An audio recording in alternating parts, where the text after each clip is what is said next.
दोस्तों आज के वीडियो में मैं आपके सामने कुछ पर्टिकुलर टाइप के फंड्स के बारे में बात करूंगा और ये वो फंड्स है दोस्तों जो कि मोदी 3.0 में बहुत जो है ना फ्लरिश कर सकते हैं।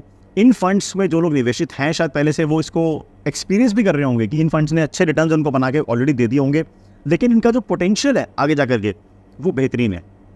बहुत ही डाइवर्सिफाइड ये फंड होंगे क्योंकि ये एक ऐसे सेक्टर के फंड है। देखिए कहने के लिए तो वो नाम के लिए तो वो थीमेटिक और सेक्टोरल फंड है, बट ये एक ऐसी थीम है जो अपने आप में बहुत ज़्यादा डाइवर्सिफाइड है। मतलब अपने आप में इसको एक आप अगर डाइवर्सिफाइड म्यूचुअल फंड कहते तो गलत नहीं होगा। मैं बात कर रहा हूँ दोस्तों आपके सामने मैन्युफैक्चरिंग सेक्टर की। तो इन शॉर्ट हम आज के वीडियो में मैन्युफैक्चरिंग सेक्टर के कुछ फंड्स के बारे में डिस्कशन करेंगे और जानेंगे कि क्या पोटेंशियल है इस तरह के सेक्टर फंड्स में, इस तरह के मैन्युफैक्चरिंग फंड में निवेश करने का। वीडियो के लास्ट तक दोस्तों बने हुए ना, मैं आपको अपना बताऊंगा कि क्या मैंने इस तरह के फंड में निवेश किया है या नहीं किया है, या मेरे अपने व्यू पॉइंट क्या है। तो वो उसके लिए आप लास्ट तक वीडियो के बने रहो। अब सबसे पहले समझते हैं मैन्युफैक्चरिंग सेक्टर को दोस्तों। तो दोस्तों मैं बता दूं आपको, मैन्युफैक्चरिंग सेक्टर में एक बहुत डाइवर्सिफाइड सेक्टर है।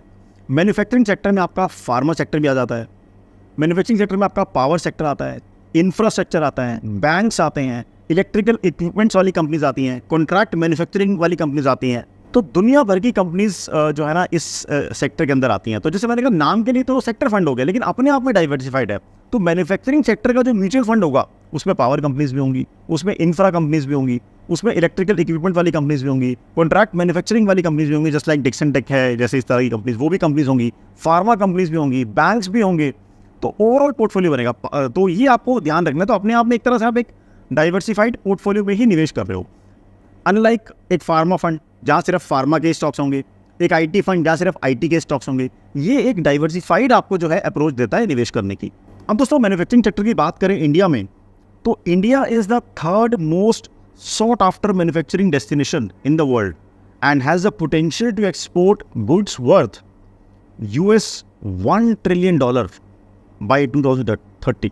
2030 तक $1 ट्रिलियन का जो है इंडिया जो है एक्सपोर्ट कर सकता है। इतना पोटेंशियल है हमारे पास 2030 तक की अगर बात करें। India is inching towards becoming a global manufacturing hub with 25% of GDP expected to come from manufacturing by 2025। 2025 तक मतलब जीडीपी का 25% मैन्युफैक्चरिंग से ही ग्रोथ आने की संभावना है। तो बहुत दोस्तों पोटेंशियल है मैन्युफैक्चरिंग सेक्टर की अगर बात करें। और क्या फ़ायदा मिलने वाला है मैन्युफैक्चरिंग सेक्टर को। मैंने ये क्यों कहा कि मोदी 3.0 से भी बेनिफिट मिलेगा, क्योंकि देखिए भारत सरकार का पहले से ही पुश है, पिछले कुछ सालों से प्रोडक्शन लिंक्ड इंसेंटिव वो देते आ रहे हैं काफ़ी मैन्युफैक्चरिंग सेक्टर के अंदर।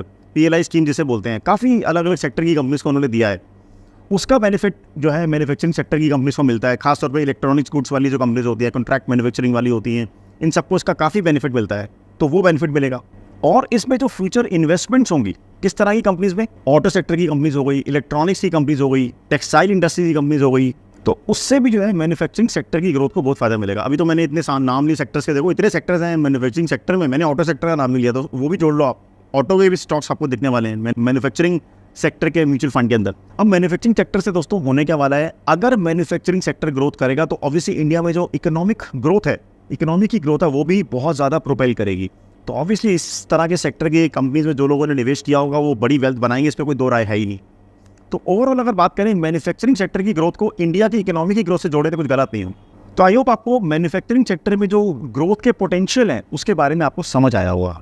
अब दोस्तों बात करते हैं आगे किस तरह के फंड्स की मैं बात कर रहा हूँ। दोस्तों पहले जिस फंड की मैं बात कर रहा हूँ मैन्युफैक्चरिंग सेक्टर में, वो पहले से ही एग्जिस्टिंग फंड है और वो है ICICI Pru manufacturing fund growth. अब ये ऑलरेडी पहले से ये जो है फंड ऑलरेडी एग्जिस्टिंग है और यहाँ पर आप देखो एक साल में 71% के रिटर्न्स हैं। ये म्यूचुअल फंड है, मैं स्टॉक की बात नहीं कर रहा। जिन भी सेक्टर्स के मैंने नाम लिए वीडियो के स्टार्टिंग में, चाहे वो ऑटो सेक्टर हो, पावर सेक्टर हो, इंफ्रा सेक्टर हो, इलेक्ट्रिकल इक्विपमेंट वाली कंपनीज हो, एक बैंकिंग सेक्टर को अगर आप छोड़ दो, ये सब के सब सेक्टर रैली किए हैं बहुत ज़्यादा। ऑटो एंसिलरी हो, ये भी मैन्युफैक्चरिंग के अंदर आता है। और बताओ बड़े बड़े सेक्टर्स, बैंकिंग सेक्टर को छोड़ के सब सेक्टर्स ने जो है ना बड़े ज़बरदस्त रिटर्न्स दिए हैं। इसी वजह से म्यूचुअल फंड ही जो है मैन्युफैक्चरिंग सेक्टर का पिछले एक साल में 70% से ऊपर भाग गया है। इससे पता लगता है कि परफॉर्मेंस कैसी है। लेकिन क्या यहीं रुकेगा? मेरा पर्सनली मानना ऐसा नहीं है। जो मैन्युफैक्चरिंग सेक्टर की ग्रोथ है इंडिया में, मुझे लगता है अगले 10 सालों में बहुत ज़्यादा बढ़ने वाली है, ऐसा मेरा पर्सनल ओपिनियन है। तो इस फंड की दोस्तों बात करें, यानी 4,800 करोड़ से ऊपर का दोस्तों इसका एईओ है, तो कोई बहुत ज़्यादा एईओ भी नहीं है। लमसम करना चाहें मिनिमम 5,000 रुपये लगाने पड़ेंगे, ऐसे ही भी करेंगे तो 100 रुपये से भी आप स्टार्ट कर सकते हैं। इसकी परफॉर्मेंस आपको थोड़ी लंबी दिखाऊं। देखिए एक साल की परफॉर्मेंस तो मैंने आपको ये बताने के लिए दिखाई कि भैया कि कंपनी से कैसा परफॉर्म किया होगा स्टॉक्स ने इसके, उससे पता चलता है। लेकिन थोड़ा सा लंबा देखेंगे म्यूचुअल फंड्स में तभी फ़ायदा है। तो 3 साल की कैगर देखिए 31.8%, 31.8% की कैगर से पैसे को ग्रो किया आपके इस ICICI प्रू मैन्युफैक्चरिंग फंड ने। 5 सालों में 27.8% की शानदार कंपाउंडिंग मिली है। तो बेहतरीन रिटर्न है ये लॉन्ग टर्म की अगर बात करें। इस फंड के दोस्तों टॉप 10 कंपनीज की बात करें तो उसमें सन फार्मा है, कमिंस इंडिया है, देखिए फार्मा की कंपनी आ गई पहले वाली सन फार्मा, कमिंस इंडिया आपकी कैपिटल गुड सेक्टर से आ गया, भारत फोर्ज आ गया, हिंडाल्को इंडस्ट्रीज आ गया, HPCL, Aarti industry, Gujarat gas, Lupin, Sumitomo chemicals, NTPC। तो ये जितने भी सेक्टर्स देखिए सारा कितना पहली 10 कंपनीज में कितना डाइवर्सिफिकेशन है। फार्मा कंपनी भी आ गई आपके पास, कमिंस इंडिया के थ्रू कैपिटल गुड्स आ गया, भारत फोर्ज ऑटो सेक्टर के अंदर निवेश हो गया, हिंडाल्को इंडस्ट्रीज मेटल्स में निवेश हो गया, HPCL ऑयल एंड गैस में निवेश हो गया, आरती इंडस्ट्रीज, सुमितोमो केमिकल, यहाँ देखो आप ये केमिकल सेक्टर में निवेश हो गया, मैन्युफैक्चरिंग सेक्टर का एक और बहुत बड़ा हिस्सा, ल्यूपिन अगेन फार्मा कंपनी हो गई, गुजरात गैस आपकी गैस वाली कंपनी हो गई। तो मैन्युफैक्चरिंग सेक्टर तो ऑलमोस्ट सारा ही सेक्टर्स कवर हो जाते हैं इसके अंदर। तो एक वेल डाइवर्सिफाइड पोर्टफोलियो में आप निवेश करते हैं। अगर इसके सेक्टर की बात करें किन किन सेक्टर से पैसा लगा तो सीमेंट सेक्टर हो गया, ऑटोमोबाइल हो गया, pharmaceuticals, refineries and others, in categories में इसने पैसा लगाया हुआ है। अगर बात करें फंड ओवरऑल किस कैटेगरी में आएगा, लार्ज कैप में, मिड कैप में, स्मॉल कैप में, तो देखिए मार्केट कैप के परसेंटेज को देखिए तो जायंट कैप्स 42% में लगा हुआ पैसा, लार्ज कैप या 38 भी कह सकते हो 37.73 है, मीडियम यानी मिड कैप्स में 17.21% का पैसा लगा है और स्मॉल कैप्स में कम लगा है 2.44%। तो ओवरऑल देखिए एवरेज मार्केट कैप जो है इस फंड का वो 1,17,277 करोड़ रुपए है, यानी 1 लाख करोड़ से ऊपर का मार्केट कैपिटलाइजेशन है एवरेज। तो आप सेफली कह सकते हो एक लार्ज कैप फंड की तरह ही चलेगा। बट ये मत सोचिए कि लार्ज कैप फंड की तरह चलेगा तो रिटर्न्स भी इसने लार्ज कैप फंड की तरह देने हैं, बिकॉज मैन्युफैक्चरिंग सेक्टर में जो स्टॉक्स होते हैं ना जैसे ऑटो, इंफ्रा, मेटल्स, सीमेंट, ये सब जो स्टॉक्स हैं, ऑयल एंड गैस, ये सब हाई बीटा स्टॉक्स हैं। तो ये भागते ही तेज है, अगर गिरते तेज है तो भागते भी तेज है। तो रिटर्न्स यहाँ बेटर बने हैं इसलिए आपको दिख रहे हैं पीछे, और आगे भी संभावना है जब जब अच्छे दिन आएंगे इनके। तो ये तो हो गया पहला फंड दोस्तों। और इतनी अच्छी अच्छी बातें मैंने दोस्तों इस फंड के बारे में आपको बता दी है भाई, इतना अच्छा मैन्युफैक्चरिंग सेक्टर के बारे में बता दिया, तो भाई इस बात पे लाइक तो बनता है हमारे वीडियो को, एक लाइक कर दो। 6 मंथ वो खुला है, ओपन है सब्सक्रिप्शन के लिए। जो लोग मैन्युफैक्चरिंग फंड में निवेश करने को देखना चाहते हैं तो उनके पास ऑप्शंस बहुत है। ICICI का हो गया, HDFC मैन्युफैक्चरिंग फंड अभी रिसेंटली लॉन्च हुआ है, देख सकते हैं 10.77 की उसकी NAV है। इंटरेस्टिंग बात देखो दोस्तों, ICICI का फंड पुराना है और वहाँ अभी जो AUM है वो 4,800 करोड़ के आसपास का है। HDFC मैन्युफैक्चरिंग फंड का AUM ऑलरेडी 10,000 करोड़ से ऊपर जा चुका है, जबकि ये लॉन्च ही हुआ है, अभी रिसेंट लॉन्च है ये। इससे पता लगता है मैन्युफैक्चरिंग सेक्टर में लोग कितना इंटरेस्टेड है निवेश करने को लेकर के। अच्छा, और भी कंपनीज के ऐसा नहीं है, एक्सिस का भी मैन्युफैक्चरिंग फंड है, क्वांट का भी मैन्युफैक्चरिंग फंड है, if I am not wrong. तो आप अपने हिसाब से स्टडी करो, मैं कोई आपको पुश नहीं कर रहा कि आप ICICI का मैन्युफैक्चरिंग फंड लो या HDFC का लो या मैन्युफैक्चरिंग सेक्टर में निवेश करो, मैं आपको कह ही नहीं रहा हूँ।